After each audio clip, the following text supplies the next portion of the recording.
사랑이 많으신 하나님 아버지 감사합니다. 오늘 구약의 숲 시즌2 이렇게 기다리게 하시고 모일 수 있게 하시고 또 강의할 수 있게 하심에 감사드립니다. 하나님, 부족한 종의 입술을 통하여 하나님 말씀이 선포될 때 우리 하나님의 뜻을 깨달을 수 있게 도와주시고, 하나님의 뜻을 깨달을수록 더욱더 겸손해지며 하나님의 뜻대로 살아가기를 다짐하는 시간 되게 도와주시옵소서. 감사드리며 예수 그리스도 이름으로 기도합니다. 아멘. 이번 강의는 8주를 생각하고 있습니다. 물론 목표는 말라기까지 하는 겁니다. 예, 그렇죠. 그럼 우리는 창세기부터 말라기까지, 사실 제 마음속에 너무 지금 기쁨이 넘치는 것 중에 하나가 뭐냐면요, 저는 운동을 너무 좋아해요. 제가 운동을 진짜 좋아하는데, 그래서 학교 다닐 때 선배들이 영호는 나중에 스포츠 목회하면 되겠다 이러는 거예요. 그래서 제가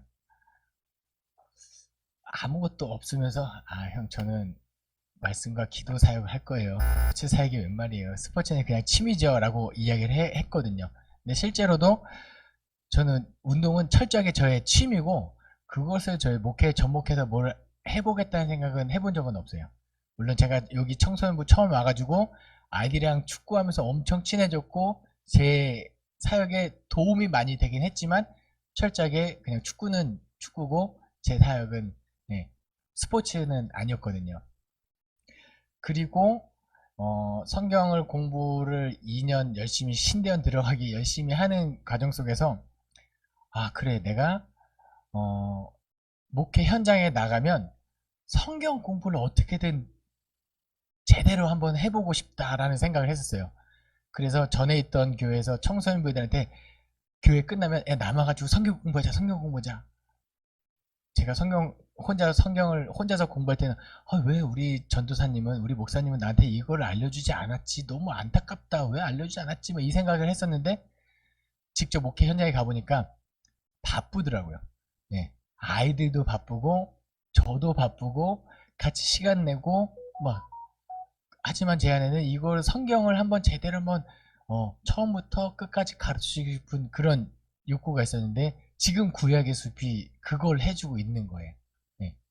그러니까 저에게도 너무 유익한 시간인 거죠. 지금 우리 창세기부터 역대하까지 다 머릿속에서 다 날아갔을지라도 그래도 영상이 남아있고, 분명히 감동이 남아있고 은혜가 남아있고, 실제적으로 구약의 큰 틀거리 안에서 우리 머릿속에 언약과 임마누엘의 개념은 조금은 희미하게 남아있을 거라 생각합니다.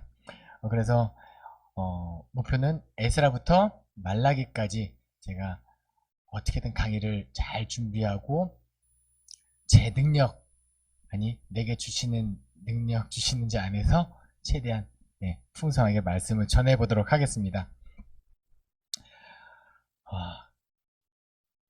되게 제가 기분이 좋으면 자꾸 헛소리를 할 수도 있는데, 그건 다 유튜브에는 편집돼서 올라갈 거고요. 그럼 지금부터 한번 에스라 준비해 보도록 하겠습니다. 에스라의 시대적 상황은 언제냐면요, 남유다가 이제 멸망했죠. 북이스라엘이 아수르에 의해서 멸망당하고, 그 다음에 남유다는 바벨론에 의해서 멸망을 당합니다. 그리고 나서 이제 이스라엘이 원래는 하나님의 진노로 말미암아 싸그리 멸망을 당했어야 되거든요. 다 진멸당했어야 돼요. 마치 여호수아가 가나안 땅에 들어갈 때 하나님께서 너는 가나안 족속을 온전히 진멸해라, 완전히 진멸해라 했던 것처럼 이스라엘 자손도 그렇게 됐어야 하거든요. 왜냐면은 이스라엘의 죄로 말미암아 땅이 악이 가득해졌고 땅이 더러워졌고, 그 땅을 정화시키기 위해서 그걸 완전히 다 걷어내고 다 싸그리 없앴어야 되는데, 하나님의 은혜롭고 자비롭고 노하기를 더디하는 그 하나님의 헤세드, 그 성품이 어떤 사상을 낳았냐면 남은 자 사상을 탄생시키셨어요. 그게 뭐냐, 원래는 다 죽여야 되는데 누군가는 남기고 그 남은 자들로부터 하나님께서 다시 시작하겠다라는 거죠. 그럼 그 남은 자들은 누굴까요? 바로 바벨론으로 끌려간 사람들. 원래 그 땅이 더러워졌으니까 그 땅에 있는 것을 다 죽여야 되고, 그 땅이 이제 아무도 없게 만들어야 되는데, 하나님께서는 죽이는 것 대신 그들을 바벨론으로 포로로 끌려가고 거기서부터 남은 자가 다시 시작되게 했지요. 네. 그래서 지금 에스라는 언제부터냐면 예레미야가 예언을 합니다. 너희가 포로로 끌려가고 여기서 문제 포로로 끌려가고 몇 년 뒤에 돌아오게 하신다고 약속하셨죠? 혹시 기억하시는 분 계실까요?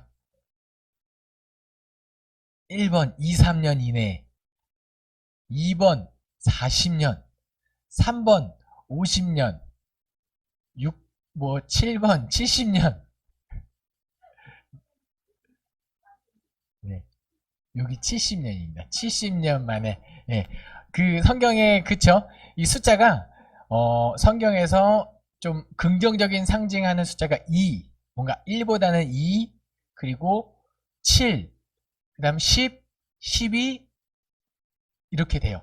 그러니까 40년은 10년씩 10년씩 4번 뭐 이런 개념이 있고 오순절은 77절 7 곱하기 7년 그 안식년이 7번 지나고 그 다음에 50 뭐 이렇게 되고 지금은 70년 뒤에 돌아오게 하겠다라고 예레미야를 통해서 예언을 하세요.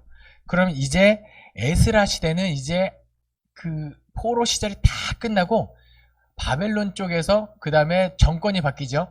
아수르, 바벨론, 그 다음에 그 중동 지역 그쪽 패권을 장악한 게 페르시아, 메데, 바사, 페르시아 여기 되거든요.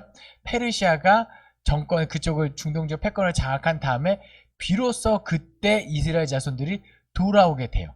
그게 이제 에스라, 느헤미야가 되겠습니다. 네. 네.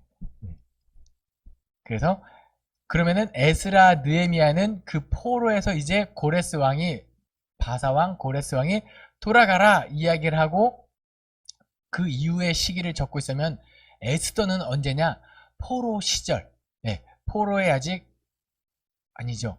그 포로 시절이지만 돌아오는 과정과 아직 완전히 이주하기 그 이전에 아하수에로 왕이라고 나와요. 이 아하수에로 왕은 나중에 제가 에스더 할 때 다시 한번 말씀드릴게요. 그래서 에스라, 느헤미야, 에스더가 이 비슷한 시기에 이제 성경 인물들을 이제 이야기하고 있다라고 아시면 되겠습니다. 그리고 이 연대 구분을 이제 에스라, 느헤미야가 원래 하나의 책으로 되어 있었거든요. 구약 성경, 유대인의 성경을 보면은 한 권의 책이에요. 그러니까 상하라고 이렇게 보시면 될 거예요. 마지막에 그 에스라 마지막을 딱 읽으면 뭐야 왜 이렇게 끝내? 네. 제가 슬기로운 의사생활 시즌 1을 너무 재밌게 보는데 13편을 보려고 했는데 없는 거예요. 12편에 애매하게 끝났거든요. 뭐를 위한 거죠? 시즌 2를 위해서. 네. 에스라가 약간 그렇게 끝납니다. 애매하게 끝나요. 사도행전하고 좀 달라요. 사도행전은 그 오픈 결말이라고 해서 그 가능성을 열어둔 채로 이렇게 끝냈다면 에스라는 이제 에스라 느헤미야가 한 권의 책이기 때문에 애매하게 시즌 1으로 끝내고 느헤미야가 시즌 2 이렇게 보시면 되겠습니다. 그런데 이것을 에스라 느헤미야를 쭉 정말 정독하고 읽다 보면은 우리 머릿속에 헷갈리는 게 하나 있을 거예요. 뭐냐면 왕의 이름이 왜 이게 헷갈려? 아하수에로, 아닥사스다, 다리오, 또 아닥사스다. 계속 헷갈리는데 그러면은 이게 뭐지? 라고 의심하고 읽는 분들은 굉장히 적다는 거. 그냥 읽게 되는데 읽다 보면은 이제 연대순으로 이렇게 역사인데 저도 이것을 여러분에게 신학적으로 이 연대는 잘못되고 교정하고 이게 맞습니다라고 당당하게 강의 때 말씀드리려고 했거든요. 그런데 신학자들이 연구해서 결론 낸 게 뭐냐면 기록이 명확하진 않다 이거였어요. 그래서 그냥 일반 역사 그 페르시아 역사 왕조의 이름들이 여기 나와요. 나오긴 하는데 지금 에스라, 느헤미야가 정확히 시대적으로 언제인지는 명확하지 않다라는 거. 네. 기록은 에스라가 먼저 기록되어 그 성경에 먼저 나오지만 어떤 학자는 느헤미야가 먼저 복귀한 사람이다. 에스라가 나중에 와서 참고해서 쓰여진 책이다. 뭐 이런 것들이 있는데 이런 것들은 제가 누가 먼저다 어떻게 연대순을 정확하게 구분하지 않고 그냥 저는 오늘 성경책에 기록된 대로 성경 말씀의 1장부터 10장까지 쭉 가면서 성경 말씀이 지금 이렇게 이야기하고 있습니다 라고 하면서 역사적인 그 팩트보다는 성경의 흐름대로 강의를 진행하도록 하겠습니다. 여러분 가운데 목사님 왜 이게 연대가 이상한데 해도 궁금증은 나중에 주님 앞에 가서 물어보시면 좋을 것 같습니다. 저도 모르고 아무도 모르기 때문에 그렇다는 거. 그러면은 에스라 1장부터 한번 강의를 진행해 보도록 하겠습니다. 네, 성경 말씀을 이제 순서를 정할게요. 제 보이는 김영숙 권사님부터 이렇게 뭔가 시작되면 한 절씩 한 절씩 돌아가면서 읽는 걸로 하겠습니다. 에스라 1장 1절부터 3절까지 읽을 건데요. 한 절씩 세 분까지 한번 읽어볼게요. 시작. 바사왕 고레스 원년에 여호와께서 예레미야의 입을 통하여 하신 말씀을 이루게 하시려고 바사왕 고레스의 마음을 감동시키심에 그가 온 나라에 공포도 하고 조소도 내려 이르되 바사왕 고레스는 말하노니 하늘의 하나님 여호와께서 세상 모든 나라를 내게 주셨고 나에게 명령하사 유다 예루살렘의 성전을 건축하라 하셨나니 이스라엘의 하나님은 참신이시라. 너희 중에 그의 백성된 자는 다 유다 예루살렘으로 올라가서 이스라엘의 하나님 여호와의 성전을 건축하라. 그는 예루살렘에 계신 하나님이시라. 여러분 고레스라는 사람의 이름을 기억하세요. 고레스 왕은 어떤 사람이냐? 페르시아 그 나중에 메데 바사라고 그 아수르 다음에 바벨론이고 바벨론 다음에 페르시아잖아요. 근데 성경에는 뭐라고 기록되냐면 메데와 바사라고 이렇게 돼 있습니다. 그러니까 바벨론이 무너진 다음에 메데와 바사가 싸워요. 그러니까 한민족이었던 것 같아요.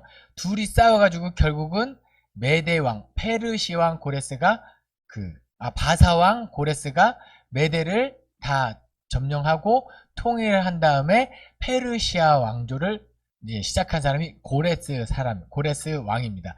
이 사람이 하나님의 영에 감동되어 이제 뭘 하냐? 포로로 끌려왔던 사람들 돌아가라 라고 명령을 합니다. 칙령을 내려요. 그래서 이사야에 보면은 고레스가 돌려보낸 장면 나오고 역대하 마지막에도 이 고레스가 하나님의 사람 고레스가 분명히 페르시아 사람인데 하나님의 영에 감동됐고 하나님의 사람 고레스가 택한 사람이 다 돌려보낸다라고 이야기를 해요.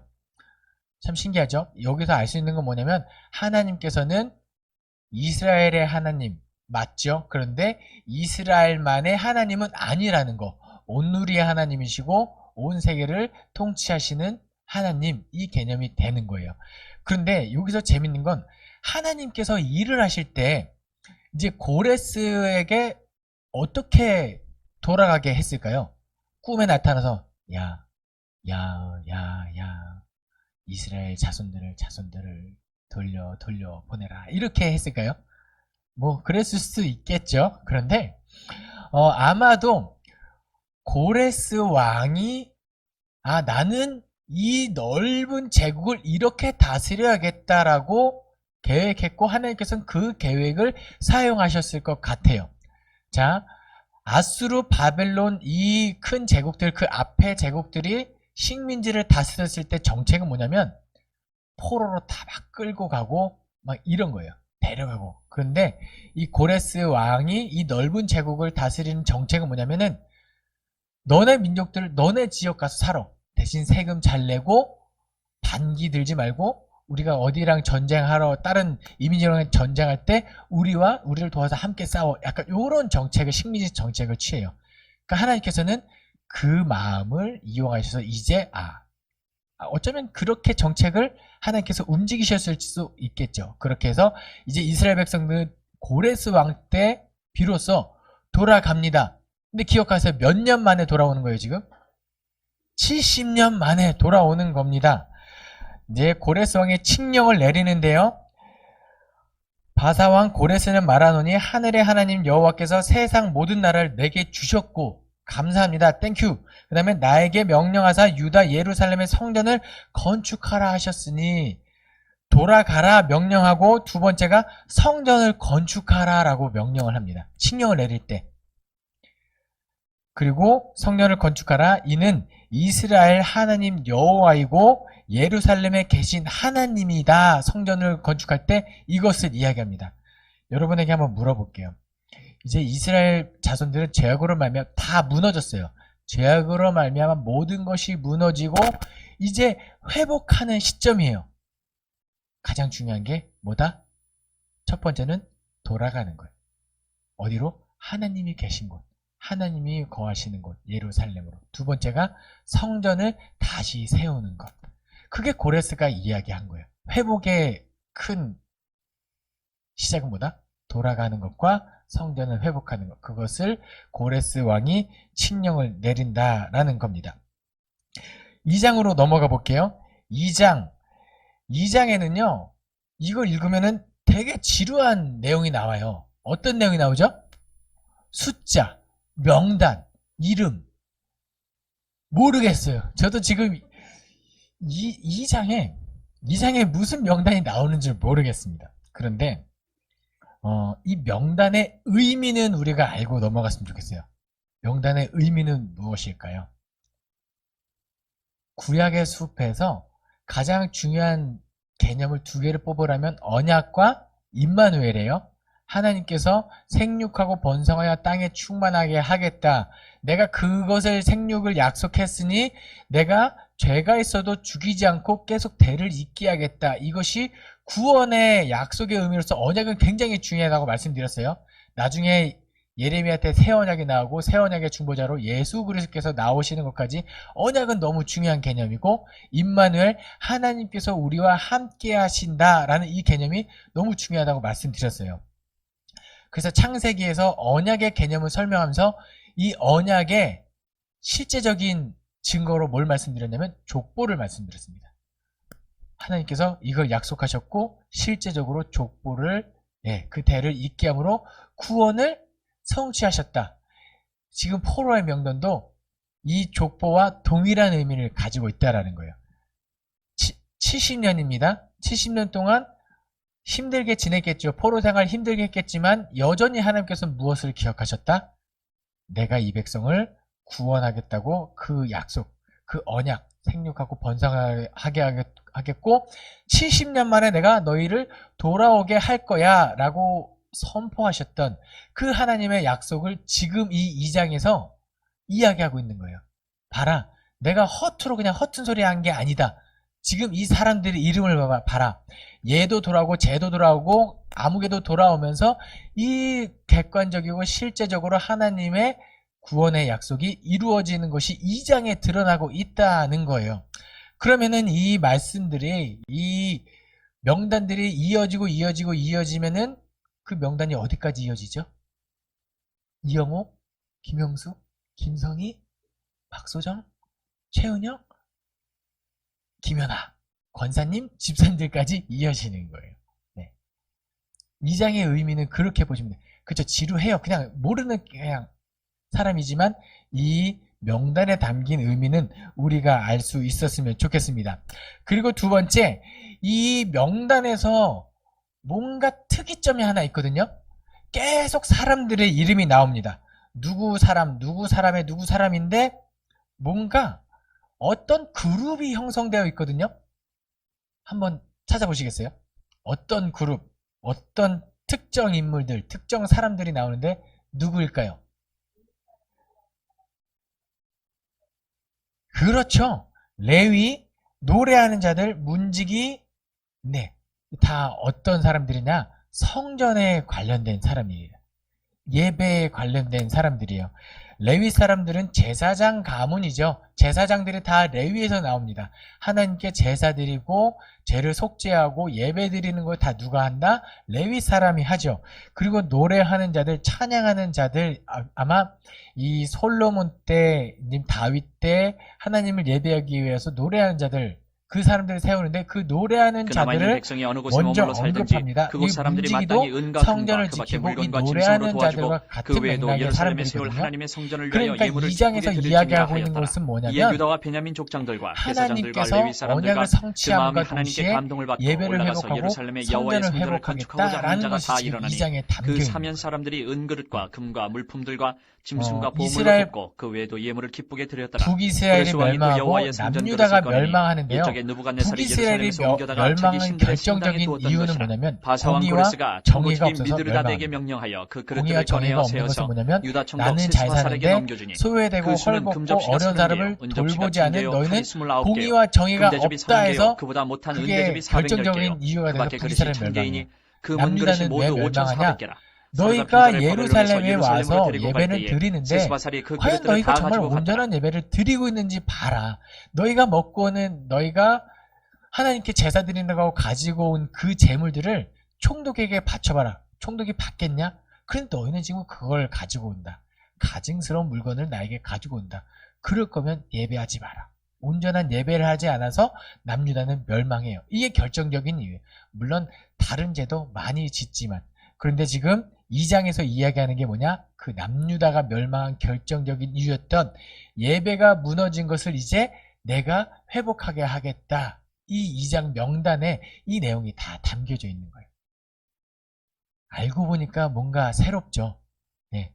성경을 참 아는 만큼 보이는 게 맞는 것 같습니다. 네. 모르고 읽어도 그냥 읽는 것 그 자체로 은혜예요. 저는 예전에 공부를 한창 할 때 저는 하루라도 책을 읽지 않아도 전혀 문제가 없는 사람이었어요. 가시가 돋치지 않습니다. 오히려 코로나 때문에 제가 운동을 못해서 지금 막 쑤셔요. 막. 그런데 이제 저의 목회를 위해서 이제 공부하러 가서 성경책을 탁 펼치고 한 구절 읽을 때 눈물이 나는 시절이 있었어요. 그냥 읽는 것 그 자체로 하나님의 말씀을 펼치는 것 자체로 은혜가 될 때가 있었습니다. 그러면은 누군가는 지금은 안 그렇다는 거네? 뭐 이러겠죠.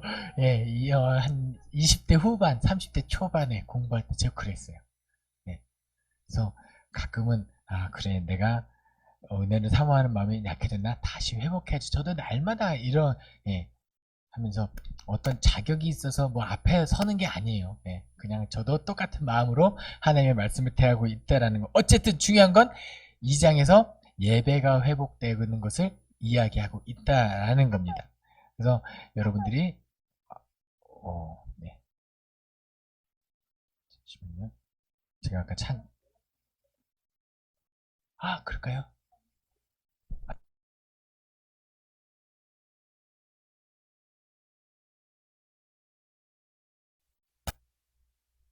그때 또 키죠? 네. 현장 강의 묘미 아니겠습니까? 네. 그래서 2장의 내용은 그렇게 이해하시면 좋을 것 같아요. 자, 3장으로 넘어가 보겠습니다. 3장은 뭐냐? 1장에서 돌아가라. 2장에서 돌아오는 사람들의 명단이 적혀졌죠. 3장에서는 그 명령과 그 명단들이 이제 실제적으로 이루어지는 것을 보여지고 있습니다. 누구가 인솔을 하느냐? 예수아와 스룹바벨이라는 사람들이 제사장 예수아와 지도자 스룹바벨이 인솔해서 1차 포로들이 귀환하는 거예요. 근데 여러분에게 한번 물어볼게요. 여기서 이 잠실 5단지에서 가장 오랫동안 거주하신 분이 어느 분이실까요? 혹시? 박선 네. 김용수 얼마 되시죠? 5단지에? 19년, 이제 20년이 가까워지고 있죠. 재건축이 아니고 너무 그냥 좋은 아파트라고 하면은 이제 한 20년 정도 살면 이 잠실 5단지를 떠나는 게 쉬운가요? 떠나고 싶으세요? 그래요. 이제 지겼어요. 그렇군요.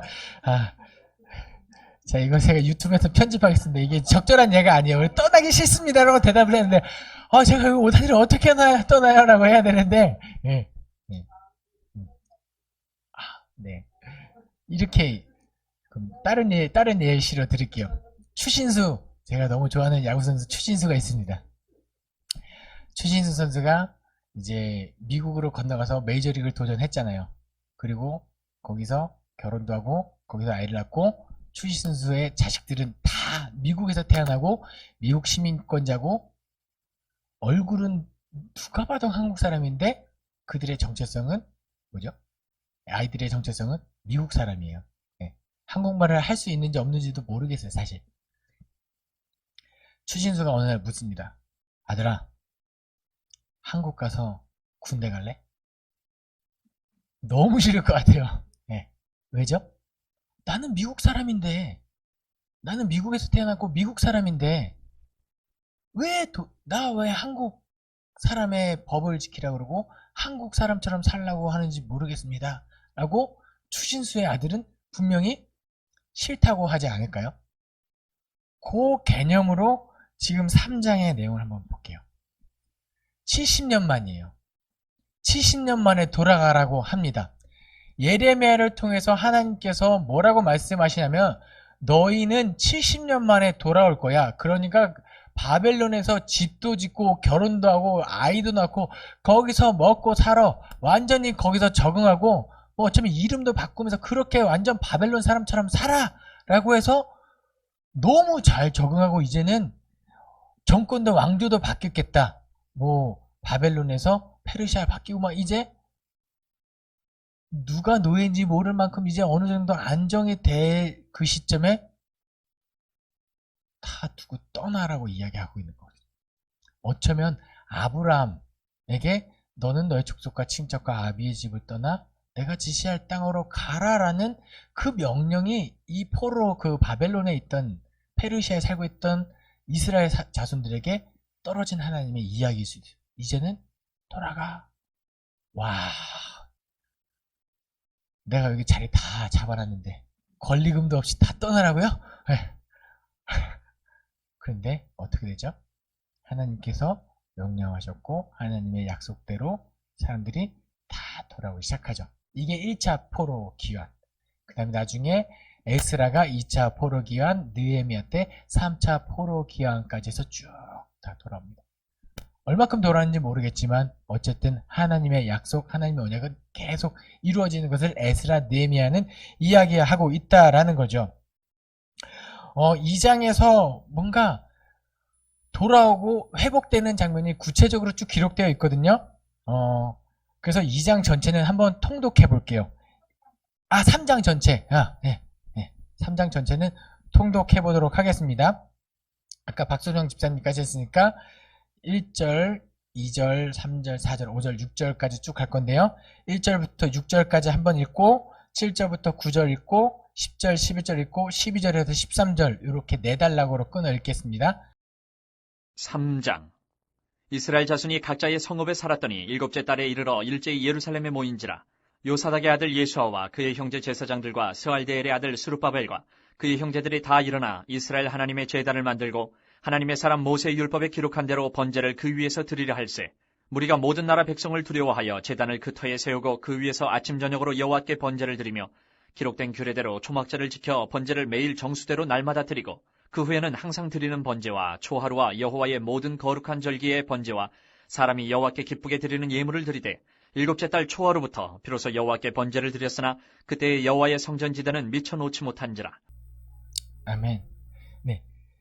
아직 성전지대가 놓여지지 않을 때 예루살렘에 돌아온 사람들이 가장 먼저 한 게 뭐냐?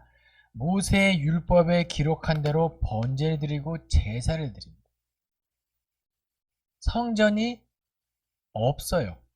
없지만 예배는 존재하는, 마음을 다하고 율법대로 하나님의 뜻대로 율법대로 하나님의 뜻대로 다시 회복하는 노력들이 예루살렘에 모여서 첫 번째로 이루어지는 거예요.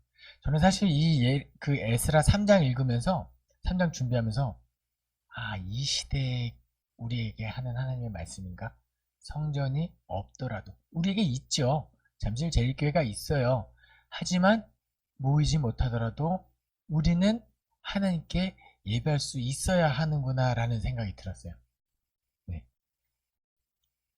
율법대로 하나님의 명령대로 번제를 드리는데 그때 여호와의 성전 지대는 미처 아직 놓여지지 않았지만 그래도 예배하고 있는 모습. 첫 번째, 돌아와서 어떤 것이 회복되고 있다. 예배 율법이 지켜지고 있다. 그 다음에 7절부터 9절까지 읽겠습니다. 이에 석수와 목수에게 돈을 주고 또 시돈 사람과 두로 사람에게 먹을 것과 마실 것과 기름을 주고 바사왕 고레스의 명령대로 백향목을 레바논에서 요빠 해변까지 운송하게 하였더라. 예루살렘에 있는 하나님의 성전에 이른 지 2년 둘째 달에 스알디엘의 아들 수르바벨과 요사닥의 아들 예수아와 다른 형제 제사장들과 레위 사람들과 무릇 사로잡혔다가 예루살렘에 돌아온 자들이 공사를 시작하고 20세 이상의 레위 사람들을 세워 여호와의 성전 공사를 감독하게 하며 이에 예수아와 그의 아들들과 그의 형제들과 간미엘과 그의 아들들과 유다 자손과 헤나닷 자손과 그의 형제 레위 사람들이 일제히 일어나 하나님의 성전 일꾼들을 감독하니라. 아멘. 자, 보세요. 돌아와서 성전 지대가 놓여지기 전에 일단은 예배를 하지요. 율법대로 예배를 드리고 그 다음에 이루어지는 것이 뭐죠? 이제 성전의 기초를 놓기 시작합니다. 사람들을 세우고 인물을 주고 성전이 세워지기 시작해요.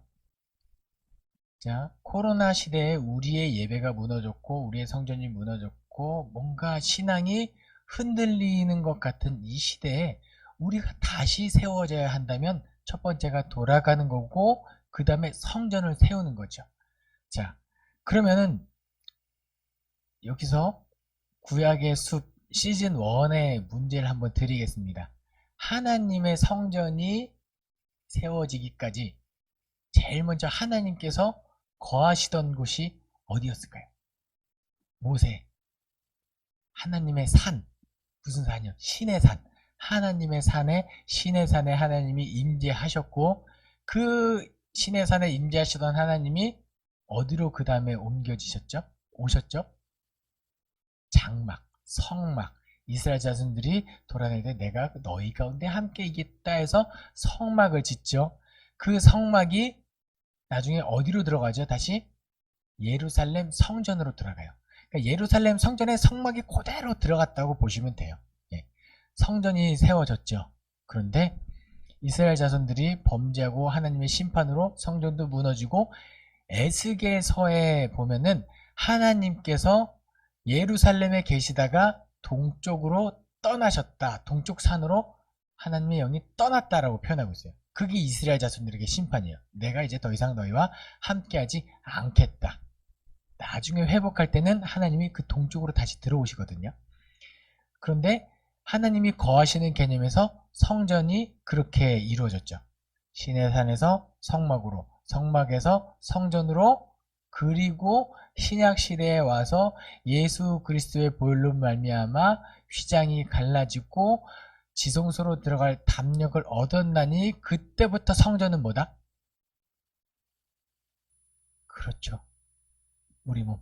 고린도전서 3장 16절 너희는 너희가 하나님의 성전인 것과 너희 안에 성령이 거하시는 것을 알지 못하느냐. 그때부터 우리가 성전인 거예요. 그래서 두세 사람이 모이는 곳에 하나님이 우리와 함께 계시고 그 두세 사람이 모이는 것을 우리는 교회, 성도들의 거룩한 사람들의 모임을 우리는 교회라고 이야기하는 거죠. 그 개념에서 이 교회가 성전인 거예요. 네. 그렇죠. 근데 맞다. 기억나시죠? 예. 원래 그래요. 예. 예. 그쵸. 맞아요. 예. 예. 예. 그 바로바로 태어나면 이제 여기서 계셔야죠. 강사. 예. 예. 그래서 지금 에스라가 이야기하는 게 뭐냐? 예배 회복하고 이제 우리의 성전이 이제 회복돼 기초를 다시 놓아야 되는 그런 시기를 우리는 살고 있다라고 저는 그렇게 감동이 왔습니다. 10절부터 11절 또 읽겠습니다. 건축자가 여호와의 성전의 기초를 놓을 때에 제사장들은 예복을 입고 나팔을 들고 아삽 자손 레위 사람들은 제금을 들고 서서 이스라엘 왕 다윗의 규례대로 여호와를 찬송하되 찬양으로 화답하며 여호와께 감사하여 이르되 주는 지극히 선하심으로 그의 인자하심이 이스라엘에게 영원하시도다 하니 모든 백성이 여호와의 성전 기초가 놓임을 보고 여호와를 찬송하며 큰 소리로 즐거이 부르며 네, 이제 제사를 드리고 성전 기초를 닦고 이제 준공식 이제 시작합시다라고 하고 그때 이제 실제적으로 또 예배를 드리죠. 찬양을 하고 예배 드릴 때 뭐라고 이야기했죠? 주는 지극히 선하심으로 그의 인자하심이 이스라엘에게 영원하시도다. 뭔 소리예요? 지금 우리 70년 동안 저희 끌려갔다 왔는데 네, 하지만 네, 그렇고 있다라는 거. 예, 12절 13절은 같이 읽겠습니다. 시작. 제사장들과 레위 사람들과 나이 많은 족장들은 첫 성전을 보았으므로 이제 이 성전의 기초가 놓임을 보고 대성통곡하였으나 여러 사람은 기쁨으로 크게 함성을 지르니 백성이 크게 외치는 소리가 멀리 들리므로 즐거이 부르는 소리와 통곡하는 소리를 백성들이 분간하지 못하였더라. 아멘. 저는 3장 1절부터 13절 중에서 12, 13절이 가장 뭔가 감명 깊고 울컥한 장면이에요. 뭐냐면은 제가 아까 말씀드렸잖아요. 지금 70년이 지난 뒤에 돌아온 사람들이, 그러면은 포로로 끌려간 사람들이 돌아왔을 때 여기 이 장면을 보고 있는 사람들의 나이는 최소 70살.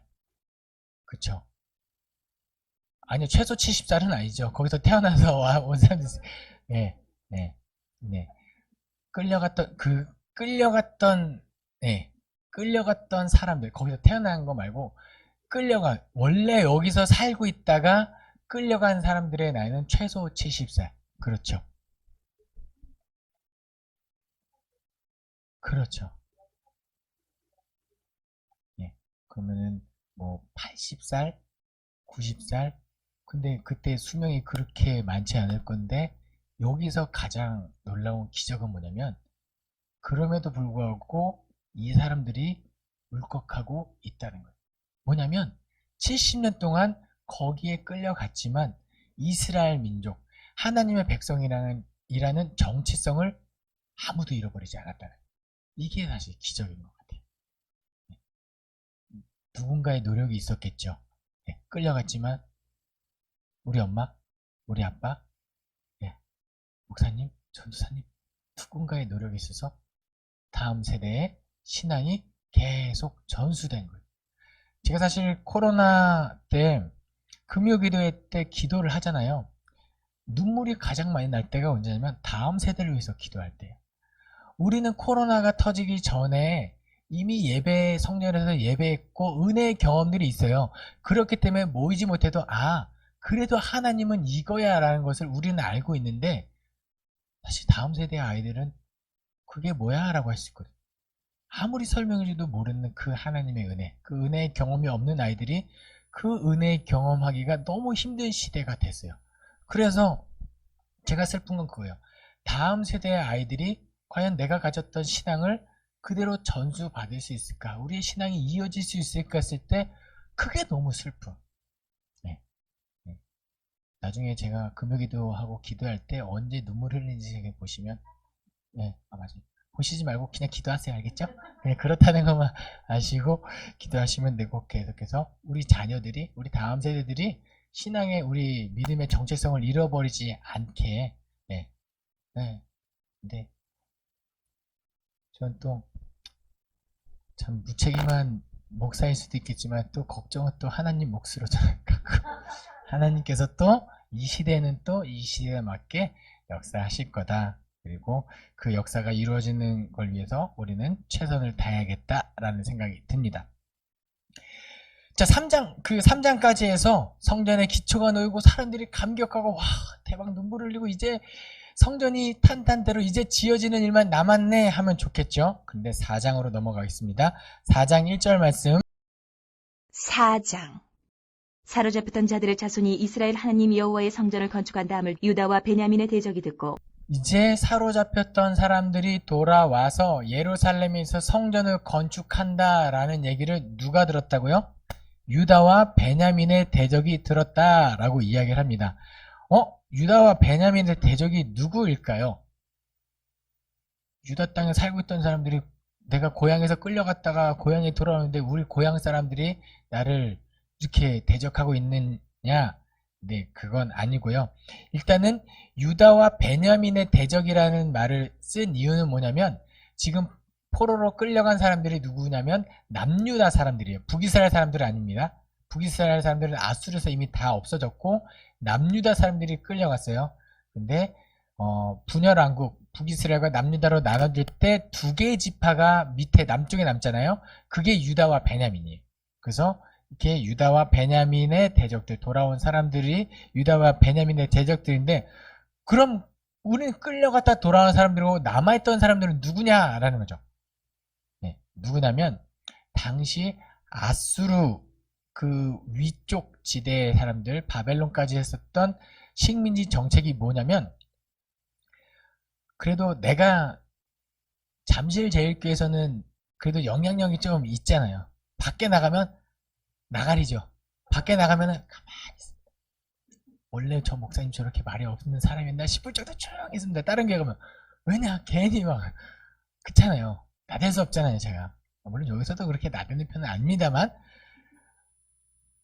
그 아수르 바벨론에서 취했던 그 국력을 약화시키는 정책이 뭐냐면, 이쪽 사람들 다 진멸시키고 여기에 있던 영향력에 있던 사람들 다른 데로 이주시켜요. 그럼 여기가 비어있는 상태가 되잖아요. 그럼 다른 데에 있는 사람들을 일로 또 이주시켜요. 그러면 서로 식민지의 힘을 약화시키는 정책을 취해요. 그럼 지금 북이스라엘 쪽 사람, 그 사람들이 이제 남유다가 멸망하고 또 북이스라엘에 살던 사람들이 내려왔고, 뭐 어쨌든 적어도 여기 남아있는 사람들은, 그죠, 남유다 사람들은 아닌 거예요. 하나님의 백성들은 아닌 거예요. 식민지 정책에 의해서 섞이고 이방인의 사람들이 유입해서 이 사람들도 나름 70년 동안을 살았던 사람들. 내가 그래도 여기서 이제 70년 동안 나도 호방기 키고 살았는데, 이제 돌아와서 성전의 기초를 노임을 듣고, 이게 또 페르시아 왕, 바사 왕, 고레스의 칙령이니까 그 칙령을 우리가 어길 수는 없고, 성전이 지어지면 돌아온 사람들의 영향력이 커지고 우리는 여기서 나가리가 되는데, 이러면서 뭘 요청하냐? 우리도 성전을 함께 짓게 해주라. 이렇게 이야기합니다. 네. 하지만 어떻게 되죠? 그것을 하지 않죠. 왜냐면은 하나님을 믿지 않는 사람들과 함께 할 수 없고, 그것이 율법이고 이스라엘 자손들이 자신의 거룩함을 지키기 위한 하나님의 명령이기 때문에 함께 할 수 없는 거예요. 그들 막 몰아내자, 죽이자, 이것까지는 모르겠어요. 하지만 성전을 짓는 것을, 이 거룩한 하나님의 성전을 짓는 것을 너희들과 이방인들과 함께 할 수는 없다라고 이야기를 하죠. 그러자 그 기존에 있던 사람들, 이방인이겠죠. 그 사람 중에 르훔과 심세라는 사람이 있어요. 뭔가 이름도 되게 심술궂게 생겼죠. 르훔과 심세. 이 사람들이 어떤 방해 공작을 펼치느냐? 바사왕 아수에로, 그 다음에 아닥사스다 왕에게 공문을 보내요. 네. 공문을 보내면서 음모를 꾸미기 시작합니다.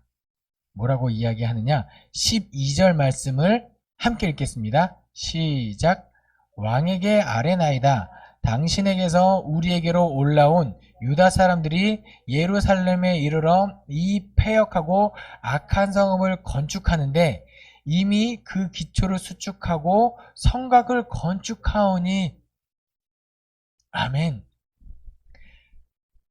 이 12절 말씀에서 뭔가 지금 우리 오늘의 강의에서 이건 아닌데 싶은 건 뭐가 있을까요? 고레스 왕이 칙령을 하죠. 돌아가라. 그 다음에 뭘 지어라고 했죠? 성전이에요. 여기 보면은 12절에 성곽이라고 나와요. 성곽은 외벽에 쭉 성벽 같은 거거든요. 외적의 침입을 막을 만한. 이 성벽은요, 나중에 느헤미야 때 건축이 돼요. 지금은 오롯이 성전 건축에만 이스라엘 자손들이 애를 쓰고 있는 거예요. 그러니까 르움과 심세가 뭘 이야기해, 음모를 꾸미는데 뭐라고 이야기하냐면, 왕의 명령대로 돌아와서 성전을 짓는 것까지는 내가 명령했으니까 오케이예요. 그런데 뭘 거짓말하는 거죠? 성곽을 짓고 있습니다. 예. 아주 이제 제 속성인 거죠. 이 말을 조금씩, 워딩을 조금씩 바꾸는 거예요. 성곽을 짓고 있습니다 라고 얘기하면서 마치 그 페르시아 사람들의 아수에로와 아닥사스다 왕. 여기서부터 연대가 좀 헷갈리는데 아닥사스 왕 때 공문을 보내서 뭐라고 이야기하냐면 이 사람들이 성전뿐만 아니라 성벽을 짓고 있습니다. 그럼 어떤 일이 발생할까요? 이 사람들이 성벽이 완공되고 난 다음에는 이제 방어할 능력을 갖추게 되고, 그러면은 통행도 원활하지 않고 나뿐만 먹고 땀만 먹으면 세금도 바치지 않을 텐데요. 그래서 세금 바치지 않은 이스라엘 백성들을 왕 페르시아가 다시 점령하러 오려면 얼마나 힘들겠습니까? 지금 이것을 막아야 합니다. 라고 공문을 보내요. 근데 아하수에로 왕과 아닥사스 왕 때 비로소 성전 건축이 중단되죠. 누구 때까지 중단되느냐? 다리오 왕 때까지 중단되었다라고 지금 4장에서는 기록되고 있습니다. 근데 여기 다리오 왕은 다니엘에 나오는, 다니엘을 사자굴에 넣었던 이 다리오 왕은 다른 사람이에요. 헷갈리시면 안 되는 것을 미리 말씀드리고요. 그런데 다리오 왕 때까지 이제 성전이 이제 건축이 중단되죠. 왜냐? 공문이 올라왔고 다시 그럼 안 되는데 하면서 중단해라 라고 아닥사스다 왕이나 누가 그 중단해라 공문을 다시 내렸겠죠. 자, 중단이 됩니다. 그런데 5장으로 넘어가 볼게요. 5장 1절부터 3절인데요. 5장. 선지자들 곧 선지자 학개와 이또의 손자 스가랴가 이스라엘의 하나님의 이름으로 유다와 예루살렘에 거주하는 유다 사람들에게 예언하였더니, 이에 스알디엘의 아들 수르바벨과 요사닥의 아들 예수아가 일어나 예루살렘에 있던 하나님의 성전을 다시 건축하기 시작하며 하나님의 선지자들이 함께 있어 그들을 돕더니, 그때 유브라데 강 건너편 총독 다뜨네와 스달보스네와 그들의 동관들이 다 나와 그들에게 이르되, 누가 너희에게 명령하여 이 성전을 건축하고 이 성곽을 마치게 하였느냐 하기로. 아멘. 자, 다시 학개와 스가랴, 선지자 학개와 스가랴, 우리 성경에 기록된 저 뒷부분에 소선지자 학개 스가랴가 맞습니다. 그 선지자들의 주도하에 성전을 다시 짓자. 우리 이 급한 것을 더 이상 내버려둘 수 없다. 그래서 그 당시에 이스라엘 자손들 안에서는, 아니 우리가 이 명령을 어기고 성전을 어떻게 올립니까? 라고, 아직 시기가 아니다 라는 사람이 있는데, 아니다. 더 이상 우리 삶의 우선순위 성전을 올라가는 것을 더 이상 지체할 수 없다라고 하고 성전을 짓기 시작합니다. 그런데 사실 본국에서, 식민지 입장에서 본국에서 너네 성전 이제 짓지마, 중단해 라고 아닥사스 왕 때 공문이 내려왔으면 절차상으로 뭐가 맞죠? 우리 다시 짓겠습니다 라고 공문을 보내서 다시 지어야 되는데, 그 과정 없이 하나님의 영에 감동되어 다시 학개와 스가랴 중심으로 성전을 짓기 시작합니다. 그러니까 저 강 건너편에 있는 총독 다뜨네와 이 스달보스네는 아마 다뜨네 종일 거다라고 해요. 스달보스네. 그래서 다뜨네와 스달보스네가 옵니다. 그래서 진상조사를 하죠.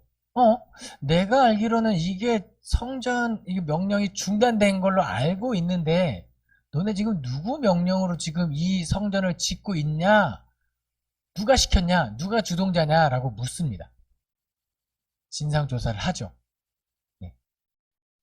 만약에 이게 진상조사가 이루어지지 않으면 오히려 다뜨네와 스달보스네가 처벌을 받습니다. 너 거기 지방의 총독으로 파견했는데 뭐 했냐? 그래서 진상조사를 와요. 그리고 다시 본국으로 공문을 보내죠. 공문을 보내는데, 이 사람들이 말하기를 이렇게 해서 성전을 짓는다고 하는데 저는 잘 모르겠고 본국에서 그런 조서를 내린 적이 있습니까? 라고 쭉 이야기를 해요. 그리고 그 공문이 5장에서 누구에게 보내지냐? 다리오 왕에게 보내집니다. 그리고 6장에서 그 공문을 받은 다리오가 그럼 이 진상이, 이 공문이 맞는지 한번 확인해봐라 하고 다시 성전 공사가 시작됩니다. 되는 게 이제 6장까지 이어질 거예요. 그런데 이 5장에서 6장 이 사이가 기간이 얼마쯤 될까요? 지금처럼 핸드폰이 아니거든요. 이메일이 없고 하는데 모르겠어요. 제가 지도를 한번 찾아봤거든요. 네. 제가 안 가봤어요. 저 국토대장 정도 안 해봤고요. 저 뭐 그냥 끼케 40km 걸어본 적밖에 없는데 지금 지도를 보니까 대략 예루살렘에서 페르시아 왕이 있는 데까지 지도상 직선 거리로 지형 다 무시하고 그냥 일직선 평탄한 길이라고 했을 때 대략 1500km.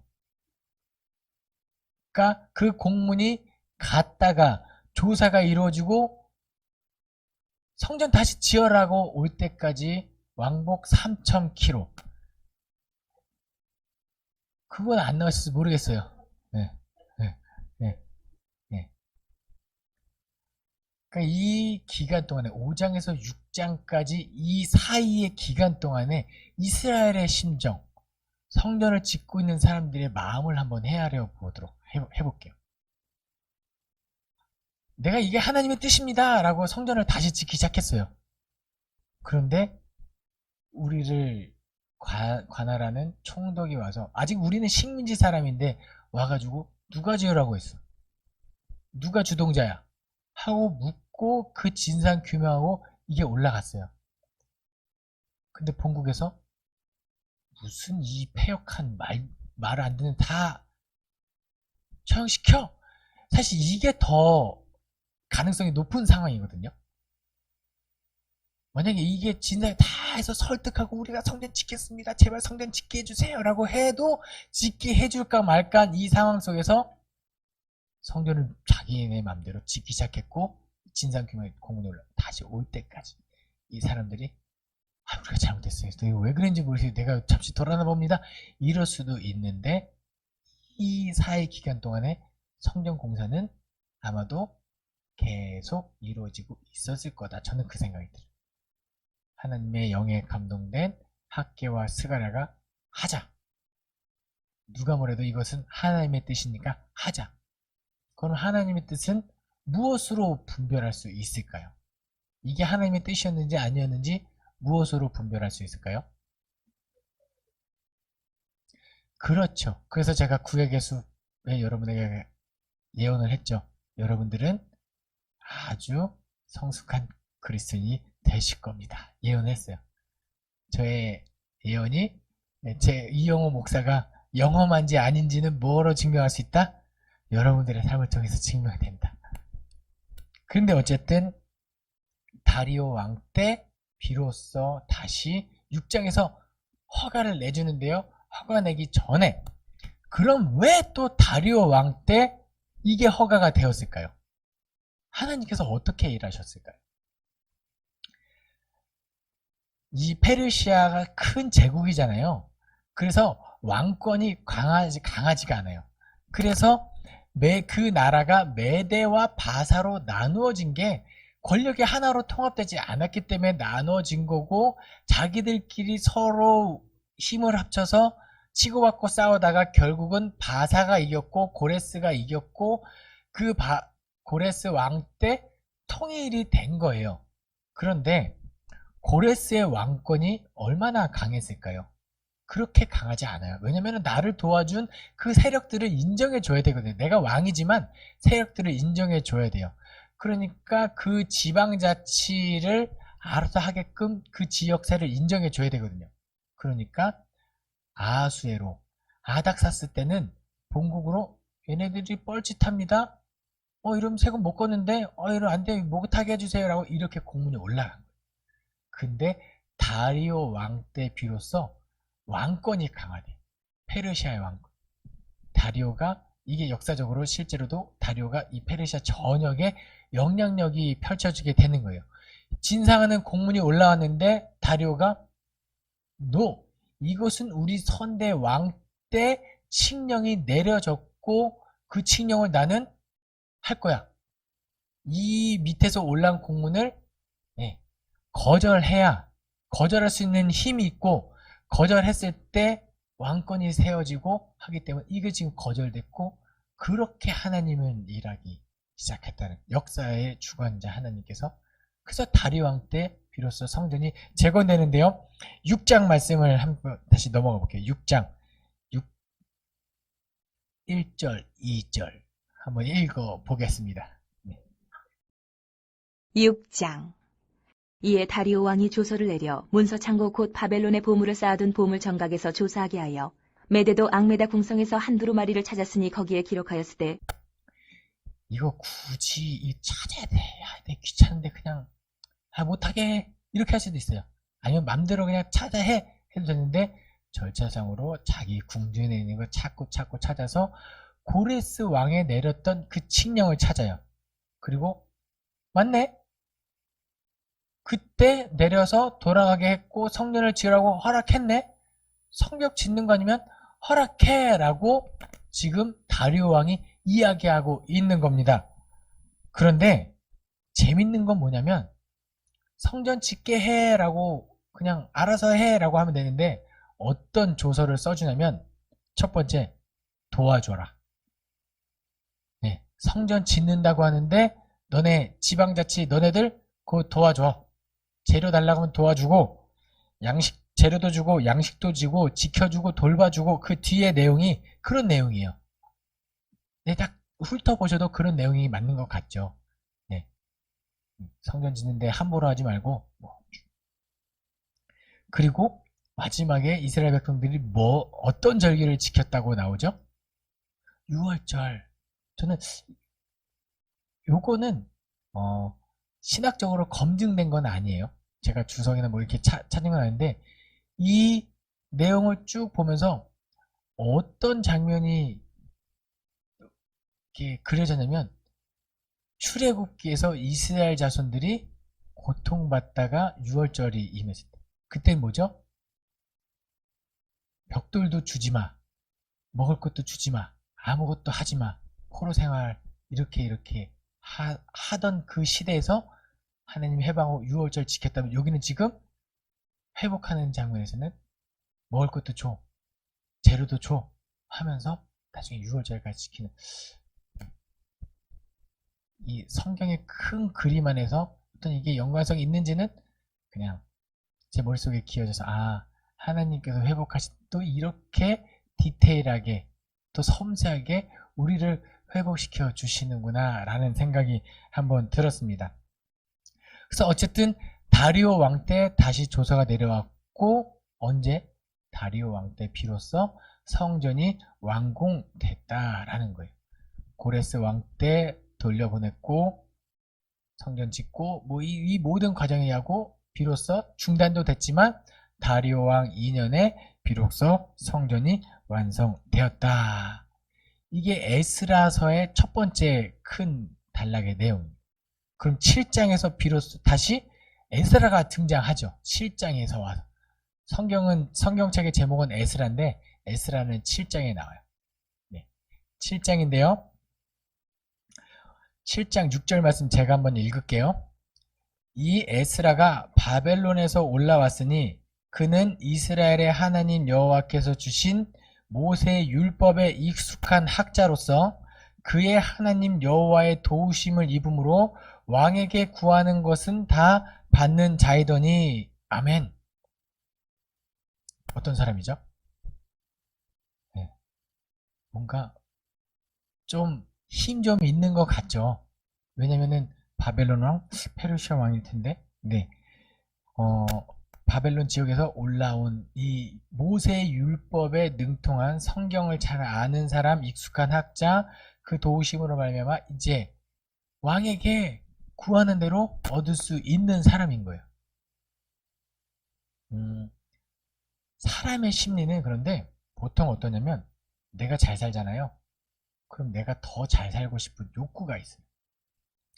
이번에 어디죠? 탈레반 정권이 이제 다시 수도를 점령했잖아요. 아니 미국에서 그렇게 돈을 많이 대줬는데 군사적인 지원을 그렇게 많이 했는데 어떻게 이렇게 하루아침에 수도가 점령됐지? 라고 원인을 조사하고 조사해 보니까 미국에서 국방비 예산으로 지원을 해줬어요.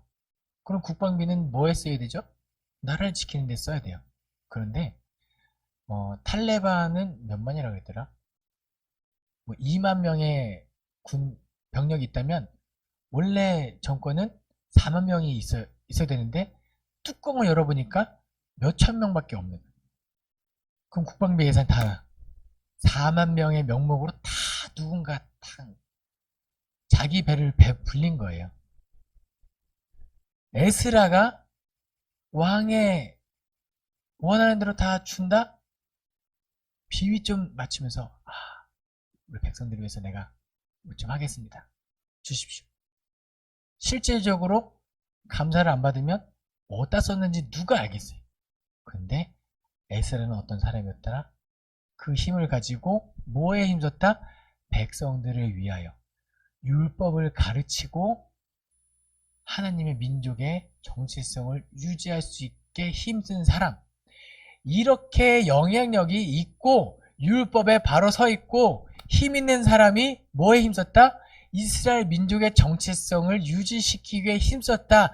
그러니까 70년이 지나도 이스라엘 백성들이 본국에 돌아왔을 때 감격하고 눈물을 흘릴 수 있다. 저는 그런 생각이 듭니다.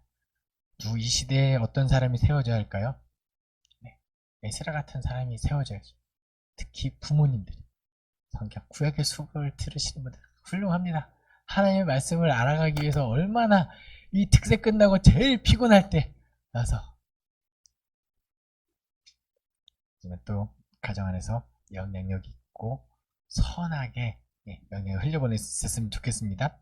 하나님의 말씀을 깨닫고 영향력이 있는 사람의 의미는 뭐냐면은 다른 사람들을 더 거룩하게 만드는 그 역할을 해야 한다는 거. 그 7장에서 이야기하죠.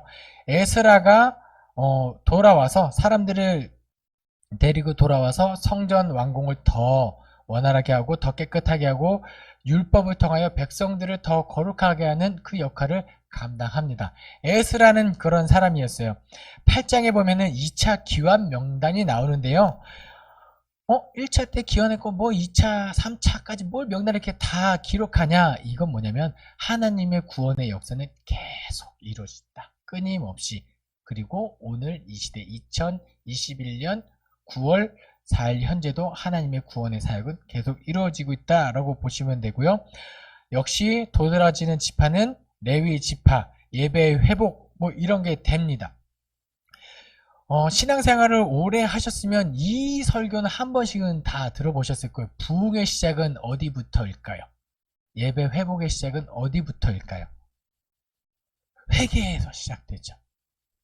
그래서 8장에서 9장으로 넘어가는 거예요. 8장에서 에스라가 율법을 가르치고 성전을 거룩하게 하고 이런 작업 다 하는데 9장에 와서 뭘 하냐면 이방인들의 혼인을 책망합니다. 하나님의 율법은 하나님의 거룩한 백성들은 이방인과 함께 자리도 하지 말아야 하는데 구별되게 살아야 하는데 혼인이 웬 말이냐 하면서 사람들에게 회개를 촉구하기 시작해요. 그 당시에는 그랬어요. 그리고 나서 에스라가 회개를 촉구하고 하나님 앞에 기도를 하는데요. 저는 회개 기도를 할 때마다 이 에스라 9장 6절 말씀이 너무 좋아요. 한번 여러분들도 암송해두면 내가 회개할 때 두고두고 내 마음을 하나님께 잘 드러낼 수 있는데 저를 한번 잘 보십시오. 저를 보세요. 이게 얼마나 중요한 말씀이냐, 얼마나 하냐. 말하기를 나의 하나님이여 내가 부끄럽고 낯이 뜨거워서 감히 나의 하나님을 향하여 얼굴을 들지 못하오니 이는 우리 죄악이 커서 정수리에 차고 우리 허물이 커서 하늘에 미침이니이다. 저는 공부를 많이 하지 않는데 제가 어지간하면 외울 정도의 그 구절이라는 거 자랑하고 싶어서 한 게 아니에요. 정말 제가 강조하고 싶은 건 이게 너무 중요한 말씀이라는 걸 말씀드리고 싶어서요. 이거를 고백하면 그래 내가 이런 사람이었구나 라고 할 수밖에. 이제 보고 읽을게요. 말하기를 나의 하나님이여 내가 부끄럽고 낯이 뜨거워서 감히 나의 하나님을 향하여 얼굴을 들지 못하오니 이는 우리 죄악이 많아 정수리에 넘치고 우리 허물이 커서 하늘에 미침이니이다.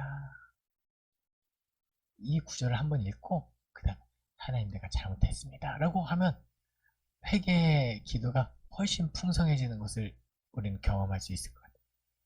내가 진짜 너무 형통하게 하나님 법대로 잘 살아도 이 구절 읽으면 우리는 언제나 겸손한 마음으로 돌아갈 수 있게 우리를 교만하지 않고 겸손하게 만들어주는 구절.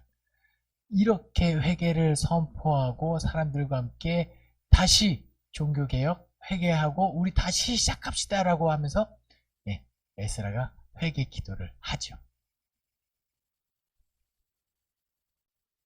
그리고 10장에서는 이 에스라의 노력, 율법을 가르치고 회개를 선포하고 이렇게 우리 다시 한번 거룩하게 삽시다라고 하고 있는 것에 백성들, 사람들이 동참하고 찬성하는 장면이 나와요.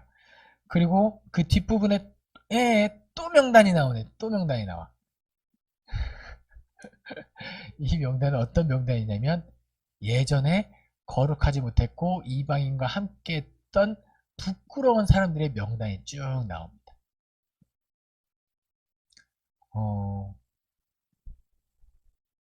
이 명단에 들어가면 안 되겠죠.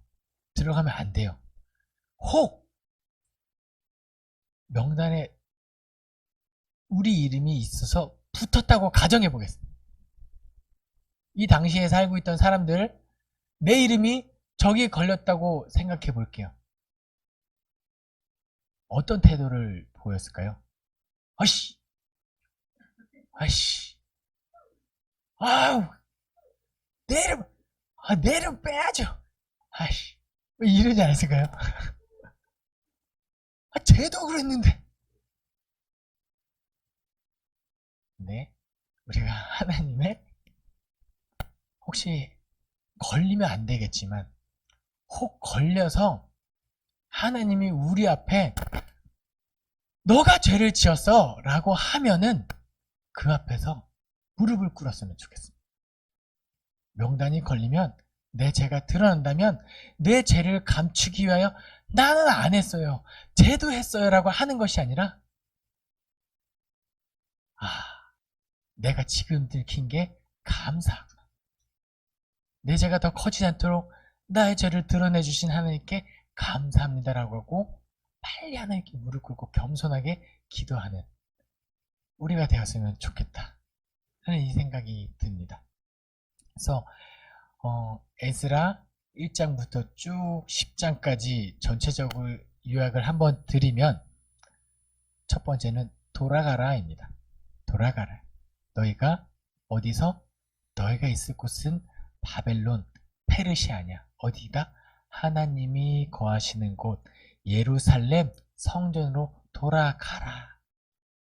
돌이키는 게 굉장히 제일 중요한 것 같아요. 내 마음, 나 왜 이렇게 힘들어, 나 왜 내 뜻대로 안 되고, 그게 아니야. 왜 우리 이렇게 됐을까 하는 원망은 이게 아니야. 다시 하나님께 시선을 고정하고 하나님을 향해서 나아가는, 돌이키는 것이 가장 중요해요. 두 번째, 성전을 회복해야 하는 것. 하나님이 거하시는 성전으로서 거룩하게 하나님의 백성으로 살아가기 위해서 성전을 회복하는 것. 세 번째, 예배를 회복하는 것. 우리가 성전에서, 교회에서 예배를 드리건, 가정에서 예배 드리건, 아니면 우리 삶의 일상에서 하나님을 예배하는 예배자의 모습으로 살아가던 우리는 환경에 구애되지 않고 우리 마음이 언제나 하나님을 향해서 성전의 기초만 있어도 우리가 은혜 받을 수 있는 그 심령으로 예배할 수 있어야 한다라는 것. 그리고 마지막으로 거룩한 하나님의 백성으로 살아가기 위하여 부단히 애써야 합니다. 정말 부담스럽게도 내일 찬양 예배 때 설교를 합니다. 네, 제가 설교를 하는데 이런 이야기를 할 거예요. 우리 특세 때 개근했잖아요. 근데 너무 좋아요. 지금 막 기분이 막 하나님의 성령 충만해서 기분 좋아요. 이 성령 충만함의 유효기간은 얼마나 될까요? 그 다음 백신 맞을 때까지. 신년 특세까지. 너무 훌륭한 분 아닙니까? 나는 백신을 얀센 맞았는데 나가서 또 걸릴 수 있어요. 코로나 걸릴 수 있어요. 유효기간은 아무도 장담할 수 없어요. 내가 지금 성령 충만했다고 계속해서 성령 충만하는 보장을 아무도 못해요. 그래서 계속해서 하나님 말씀을 가까이 하고 오늘 은혜가 부어졌다면 그 은혜에 감사하고 그건 또 돌아보니 은혜였구나라고 볼 수 있는 은혜로 흘려보내시고 또 오늘의 은혜를 계속해서 차곡차곡 찾아나가지 않으면 우리는 언제 또 포로로 끌려갈지 모른다는 거. 그렇게 해서 우리가 하나님 말씀 가까이 하고 예배 자리에 나아오고 은혜 자리에 나아가는 것으로 마음을 지키고 하나님의 그런 그리스도인의 정체성을 유지할 수 있었으면 좋겠습니다. 기도하겠습니다. 사랑이 많으신 하나님 아버지 감사합니다. 오늘 우리로 하여금 또 에스라를 통하여 하나님의 뜻을 깨닫게 하시니 감사드립니다. 하나님, 우리가 하나님의 뜻을 깨닫는 것에서 그치지 않게 도와주시고 하나님의 더 깊은 뜻을 헤아리기 위하여 앞으로 나아갈 수 있는 그리스도인 되게 도와주시고 무엇보다도 겸손할 수 있게 하여 도와주시옵소서. 감사드리며 예수 그리스도 이름으로 기도합니다. 아멘.